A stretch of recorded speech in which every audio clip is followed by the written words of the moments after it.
Leonora Spuro es abogada especialista en Derecho Internacional, pero se ha formado en los modelos de Naciones Unidas.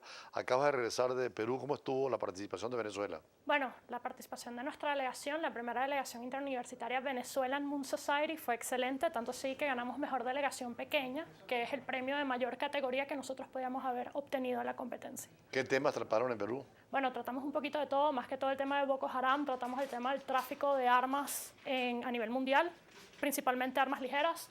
Tratamos varias temáticas nacionales del Perú, como el tema de la explotación minera. También tratamos un comité histórico del gobierno de Fujimori. Fue una muy interesante experiencia en Perú. Por cierto, vamos a tratar esta semana de entrevistar al señor embajador del Perú en Venezuela sobre el país y sobre todo la cantidad de eventos que tiene el Perú en la integración latinoamericana.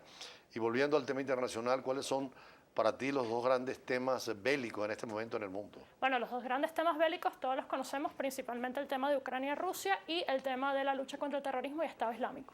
Empezamos con Ucrania-Rusia. ¿Qué te parece la situación? Bueno, ¿Hacia dónde va este conflicto? La situación ahorita es bastante tensa. Lamentablemente, aunque hubo varios acuerdos de cese al fuego, se han irrumpido esos acuerdos. Algunos alegan que por parte de Rusia, otros alegan que por parte de Ucrania o de los grupos separatistas, pero la realidad es que la tensión ha aumentado. Por ejemplo, John Kerry tuvo declaraciones recientes diciendo su preocupación de que no pudiese llegarse a un acuerdo entre las partes y que demandaba que Rusia asegurase un acuerdo de cese al fuego porque si no seguirían tomando acciones en contra de Rusia. Ahora, ¿serán eficientes, eficaces, necesarias las soluciones que está proponiendo Estados Unidos y la Unión Europea con sanciones directas a Rusia? Ellos consideran que las sanciones son el único método de presión que ellos pueden ejercer contra Rusia en estos momentos para que ellos dejen de continuar con esta campaña expansionista como considera Estados Unidos, que es la actitud que han tenido. O sea, con apoyan Ucrania. a la guerrilla que está en las fronteras contra Kiev, que es la capital de Ucrania. Directamente ellos jamás van a hacer esas declaraciones, pero ellos dicen que están de acuerdo en proteger la soberanía ucraniana y que sus intenciones son que no se siga violando esa soberanía porque ellos consideran que Donetsk aún pertenece a Ucrania y que el Donetsk es referéndum una no región vale. donde hay muchos rusos que son de Ucrania, pero que Rusia quisiera anexarlos, ¿no? Ya se quita la que acreditaron un territorio que no era de ellos, que fue precisamente parte de ese combate que están ahorita, ¿no? La lucha principalmente está en Crimea y Donetsk. El tema Ya Crimea se perdió, ¿no? No es que se perdió como tal, pero sí está bajo el control de Rusia. Y Donetsk está ocurriendo más o menos lo mismo. Hubo el referéndum en Crimea que fue desestimado por gran parte de la comunidad internacional, en el cual ganó la anexión a Rusia. Pero por lo menos uno de los puntos más interesantes es que lo que está ocurriendo en Donetsk y Crimea es muy parecido a lo que ocurre con los asentamientos israelíes en Palestina. Es decir, muchos rusos fueron mudándose y comprando terrenos y estableciendo su vida en Donetsk y Crimea. Y por eso fue tan fácil ganar el referéndum en Crimea y por eso es que tienen tanto control sobre la región de Donetsk y por eso es que la tensión es tan grande. Porque es una violación, o se considera una violación a la soberanía ucraniana, el que porque varias personas que estén viviendo hayan sido de descendencia rusa puedan alegar y decir, mira, ahora queremos anexarnos a Rusia porque nos consideramos soberanos rusos y no soberanos De todas ucranianos. maneras, Ucrania mira más hacia Europa, quiere venir a la Unión Europea. Rusia lo ve como una especie de traición a la actitud prorrusa que tuvo Ucrania siempre. Rusia teme una frontera occidental muy cerca y además Putin quiere extender ese poderío ruso, como tú señalas, a las zonas de los mares calientes, ¿no? Es correcto, tanto sí que se ha notado un aumento en la militarización de varios de los demás países que están bordeando a Rusia, que eran parte del cinturón de hierro cuando era la Unión Soviética, que han tomado una política de defensa, temor de cuál va a ser la actitud de Rusia hacia ellos más adelante. Por cierto, vamos a ver una nota que tiene que ver con este tema que tú señalas que es el más grave ahorita en el sistema internacional porque podría generar un conflicto entre Estados Unidos, la Unión Europea y Rusia.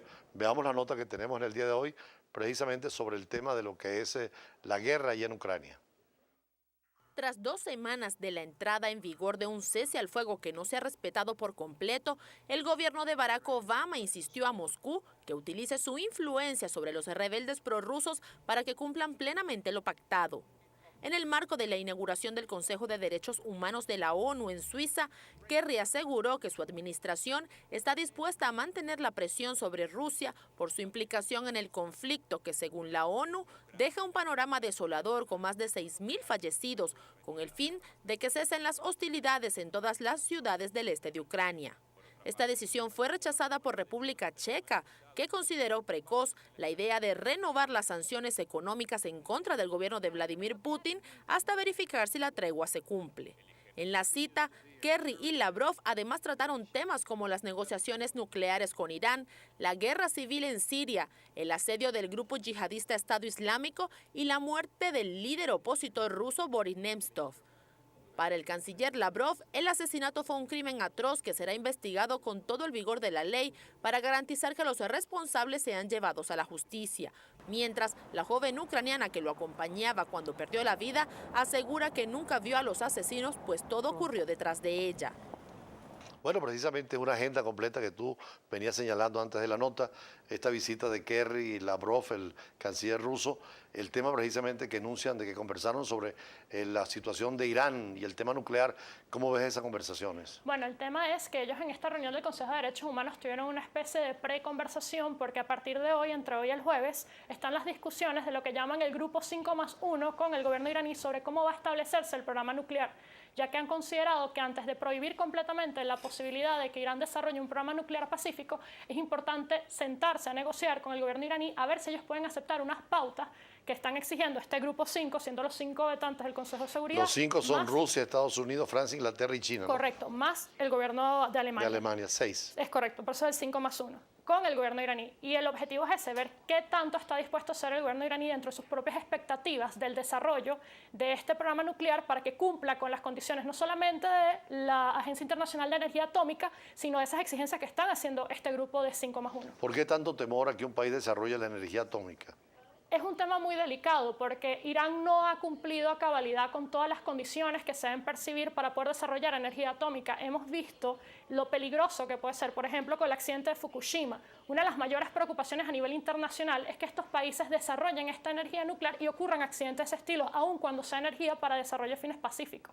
Evidentemente está la preocupación anexada de que pueda ser utilizado ese material nuclear para armamento. Sí, porque en América Latina, Brasil y Argentina tienen desarrollos nucleares, pero controlados por el Organismo Internacional de Energía Atómica. Correcto. Y con la garantía de uso pacífico. Pero en el caso de Irán hay dudas de que pueda ser militar. Bueno, evidentemente los países como por ejemplo Israel, que es el principal preocupado de que sí se termine desarrollando este programa nuclear en Irán, no consideran que pueda haber ninguna clase de confirmación de que Irán no vaya a utilizar ese material nuclear para fines bélicos no pacíficos.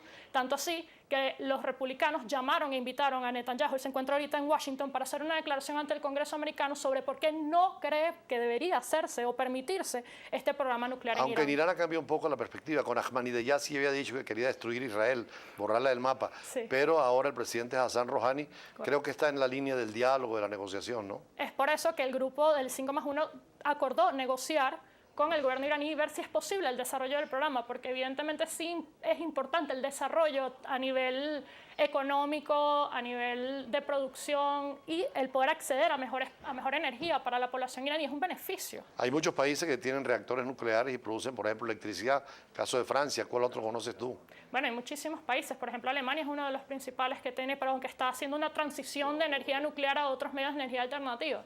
Pero el punto es que es la razón de preocupación y la razón por la que Netanyahu está haciendo estas declaraciones, que aunque la política del gobierno iraní hoy es una política mucho más abierta a la negociación, ¿qué pasa si más adelante vuelve a venir un gobierno con la misma política que tenía Ahmadinejad? Va a tener que manejar esta energía nuclear. Entonces, esas son las dudas que se van a discutir en esta reunión del G5+1 y el gobierno iraní. Bueno, tenemos otras preguntas también y otros análisis en otras esferas del mundo con Leonor Aspuro, abogado internacionalista, y siempre conversando en temas internacionales. Ya regresamos.